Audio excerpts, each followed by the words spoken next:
But a block from the courthouse and minutes before the trial was to resume, Flynt and one of his lawyers were shot. Witnesses said a gunman emerged from a car and fired 2 shots, one hitting Flynt in the stomach. The other bullet struck lawyer Gene Reeves in the side.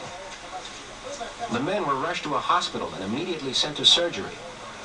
Both are listed in critical condition.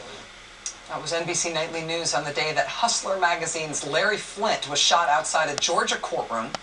The man who confessed to shooting him, Joseph Paul Franklin, is now on death row for convictions in a string of murders in the 1970s that were motivated by his neo-Nazi and white supremacist beliefs at the time. He's scheduled to be executed in Missouri next week. But Larry Flynt, one of this man's victims, is now working with the ACLU to try to stop that execution. Joining us now to explain why is Larry Flynt. He's here tonight for the interview. Mr. Flynt, it's a real pleasure to have you here. Thank you for joining us. Hi, Rachel. Why do you want to stop this execution? Well, you know, when I wrote that piece for the Hollywood Reporter, I didn't expect it to go viral. You know, I've been against the death penalty for as long as I can remember. I just don't think we should be in the business of killing people for lives that we're trying to protect.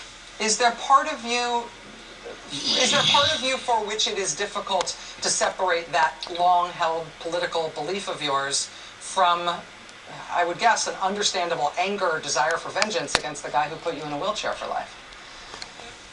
No, because I'm very pragmatic. You know, if you're a victim of someone who's committed a crime like murder or something, I can understand why you would want to see someone put to death. But when you really take time to think about the fact that our system is supposed to be about justice, not vengeance.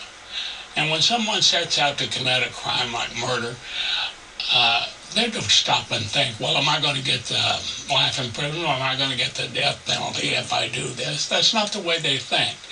It's not a it's not a deterrent. It never has been. And you know, in England in the 18th century, pickpocketing was a capital offense, and they used to hang the pickpockets every Saturday in the town square. And while they were doing it, people would be going through the crowd picking the pockets of the people watching the pickpockets getting hanged.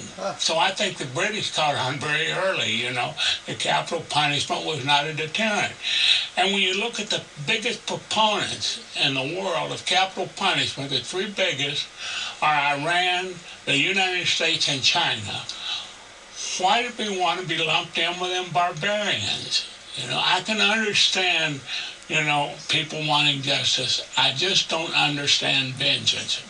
It's much tougher on a guy if you put him in a 3x6 cell for the rest of his life rather than sniff his life out with a lethal injection in a matter of seconds.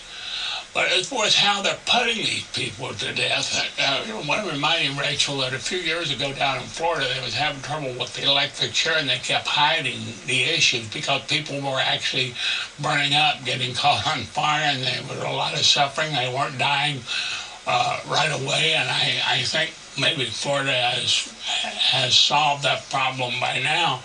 But these prisons, if they are going to continue to use the death penalty, there needs to be more transparency. I think we're entitled to it.